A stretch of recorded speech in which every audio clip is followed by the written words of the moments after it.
Nesse vídeo vamos falar sobre os capítulos 10, 11 e 12 de Mateus. Nós terminamos o capítulo 9 vendo Jesus falando que a seara é grande, os trabalhadores são poucos, rogai ao Senhor que envie trabalhadores para a sua seara. E aí, já no início do capítulo 10, ele chama os 12 discípulos e envia eles de dois em dois e dá instruções para eles como trabalhar. Então, veja que Jesus não tinha só poder para curar qualquer enfermidade, ele tinha poder também para transmitir essa capacidade de curar para seus discípulos. Diz aqui no versículo 1 do 10, deu-lhes autoridade sobre os espíritos imundos para os expulsarem e para curarem toda sorte de doenças e enfermidades. Então, não só era algo que ele tinha, mas algo que ele também podia transmitir para outras pessoas terem também essa capacidade de curar as doenças e expulsar os espíritos malignos. Esses ensinamentos todos aqui do capítulo 10 não é só para essa missão dos 12. Lembra que Mateus junta tudo em um mesmo lugar. E isso aqui não era só para os 12 nessa missão. É para todos os discípulos de Jesus durante todos os séculos. E ele fala várias coisas que são universais, né? Que vão acontecer para todo mundo, sempre. Durante todos os séculos, daquela época até hoje. Que iam ser odiados por todos, que iam ser protegidos por Deus, que deveriam fugir dos perseguidores de uma cidade e ir para outra, que deveriam depender do Espírito do vosso Pai, saber o que falar, que não deveriam cobrar por milagres. Ele tem várias instruções aqui, muito importantes, que não é só para aqueles discípulos naquela hora, mas é para nós também, para todos os servos de Jesus que saem em missões. Veja que coisa interessante, que o propósito das curas e milagres não era para acabar com todas as doenças do mundo, tá?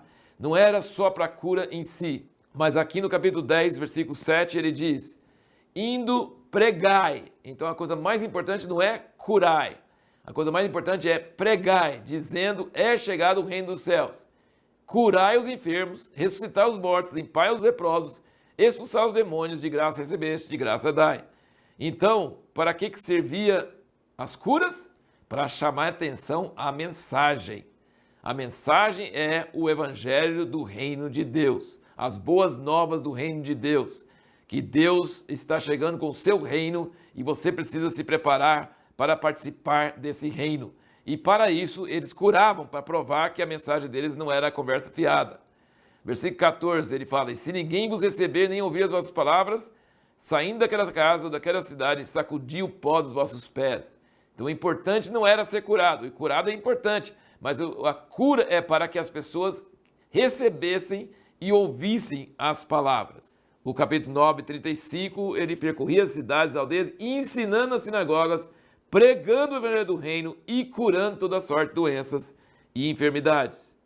E no capítulo 4, 23 também, só para mostrar para você como é importante a cura acompanhar a mensagem. 4, 23 diz, percorria Jesus toda a Galiléia, ensinando nas sinagogas, pregando o evangelho do reino e curando toda doença e enfermidade entre o povo. Cura é importante, mas não em si. A cura é para chamar a atenção para a mensagem. A cura de um corpo físico aqui, que depois vai adoecer de novo, depois vai morrer, mas é um sinal do poder de Deus. Agora, a mensagem do evangelho pode dar vida eterna para a pessoa que ouve. Então, isso é o mais importante de tudo. Veja como Jesus estava na terra até 30 anos de idade e não curou uma pessoa, que se registrou na Bíblia pelo menos nada. Ficou 30 anos trabalhando como carpinteiro com o pai dele e tal. E depois, por 3 anos e meio, ele andou curando todo mundo que chegava a ele, mas não curou todos os doentes em Israel. Tinha muito doente que ficou. Então, assim, a propósito dele não era eliminar a doença da terra. O propósito dele era curar como sinal de que a mensagem dele era importante. Aqui no capítulo 11 nós vemos que João está na cadeia e ele manda perguntar para Jesus, você é aquele que havia de vir ou havemos de esperar outro? Versículo 3 do capítulo 11. Isso nos mostra que homens de Deus poderosos, profetas de Deus como João Batista, podem ser carnais, podem ter suas horas de fraqueza, suas horas de dúvida. E na cabeça de João Batista, Jesus era o Messias prometido pelos profetas, então ele tinha que libertar Israel dos romanos, da opressão e trazer o reino de Deus para Israel. E ele era filho de Davi, reinar no trono de Davi. E aí Jesus não está fazendo nada disso, ele ficou em dúvida. Eu estou na cadeia, Jesus está aí curando pessoas doentes e não está fazendo mais nada. E aí ele duvida que Jesus é o Messias mesmo. Aí o que Jesus faz? Ele cura um monte de gente na frente do, né, cego, coxo, leproso, surdo, morto, ressuscitado, tudo isso. E aí ele fala, vai e conta para João essas coisas que você viu. Para ver, essas coisas provam que eu sou aquele que havia de vir, não é outro. E aí ele manda uma mensagem dura para João. Ele fala, bem-aventurado é aquele que não se escandalizar de mim. Ele deu uma dura em João. Mas depois que os mensageiros foram embora, ele elogia João pra caramba diante das multidões. Então você vê, ele manda uma mensagem dura para João, mas ele elogia João diante das multidões, falando que ele era enviado por Deus e tinha uma palavra de Deus e tal. Jesus também, um dos temas dele muito fortes é o dia do juízo. Ele vivia falando desse dia do juízo. Ele vivia falando isso direto, que devia ser nosso referencial. Nós devíamos viver pensando no último dia, no dia do juízo de Deus.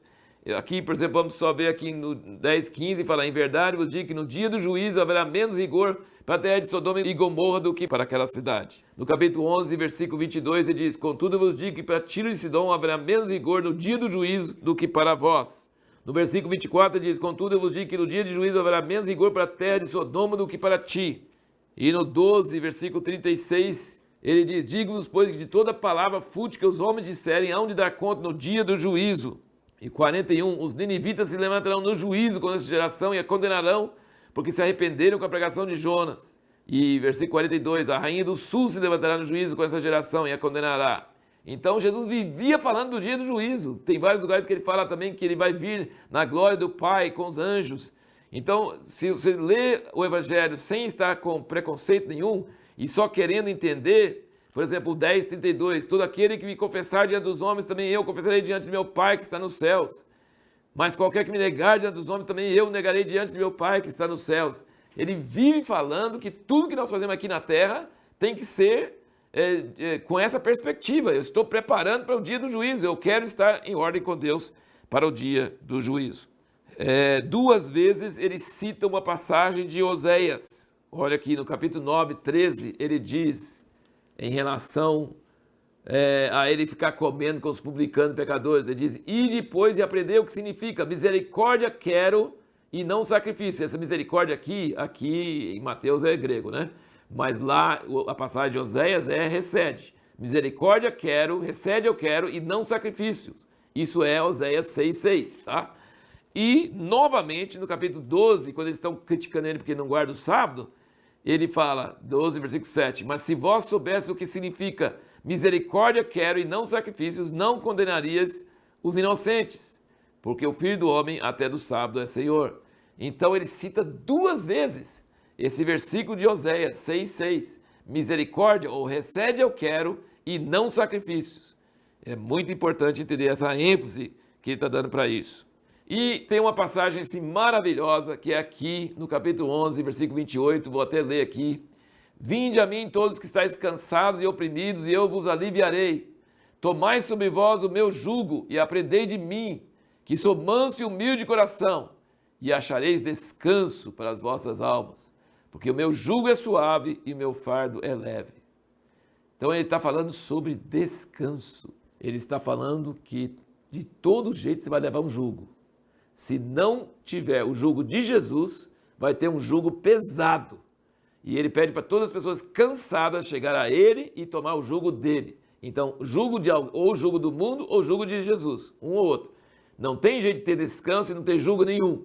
Mas o jugo de Jesus é suave, seu fardo é leve. Por quê? Porque ele nos dá o seu espírito, a sua força em nós.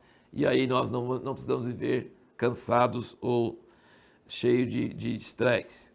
E a pergunta que nós fizemos, o que é blasfêmia contra o Espírito que não pode ser perdoado? No capítulo 12, versículo 31 e 32, ele diz, portanto vos digo, todo pecado e blasfêmia se perdoará aos homens, mas a blasfêmia contra o Espírito não será perdoada.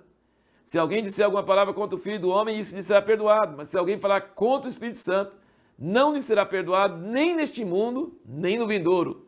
E isso traz muita preocupação. Gente, será que eu blasfemei contra o Espírito Santo? Mas é uma coisa que eu vou te falar. Se você está preocupado com isso, é porque você não blasfemou. Porque você está preocupado com isso. A pessoa que blasfema contra o Espírito Santo não tem sentimento, não tem sensibilidade, não tem arrependimento, não tem nem preocupação com isso. É o coração duro. sabe? Então, blasfemar contra o Espírito, por que blasfemar contra o Espírito é menos sério do que falar mal do Filho de Deus, do que falar mal de Deus? Você pode blasfemar do Pai ou do Filho, não tem problema, você pode ser perdoado, mas blasfemar contra o Espírito não pode ser perdoado. Eu sempre comparo isso com o seguinte, tem um helicóptero passando em cima de você, você está atolando na lama, lá no brejo, está quase na sua boca, e aí o helicóptero passa e uma corda desce. Então, o helicóptero é o Pai, o piloto é Jesus e a corda é o Espírito Santo. Você pode falar mal do helicóptero, esse helicóptero não é de nada, você pode falar mal do piloto, esse piloto não sabe dirigir nada, mas se você confiar na corda e pegar na corda, você vai ser salvo. Então você pode falar mal do piloto, pode falar mal do helicóptero, mas do Espírito Santo, que é Deus aqui na terra. Então não é que o Espírito Santo é mais importante que Deus, mais importante que Jesus, não. É que ele é o meio, é o único meio de você ser salvo. Então não pode blasfemar. Blasfemar significa você rejeitar ele. Se rejeitou a corda, você vai afundar na lama e não vai ter recurso para você. E a pergunta que nós vamos fazer no próximo vídeo é: por que Jesus não pôde fazer muitos milagres em Nazaré? O que isso nos ensina?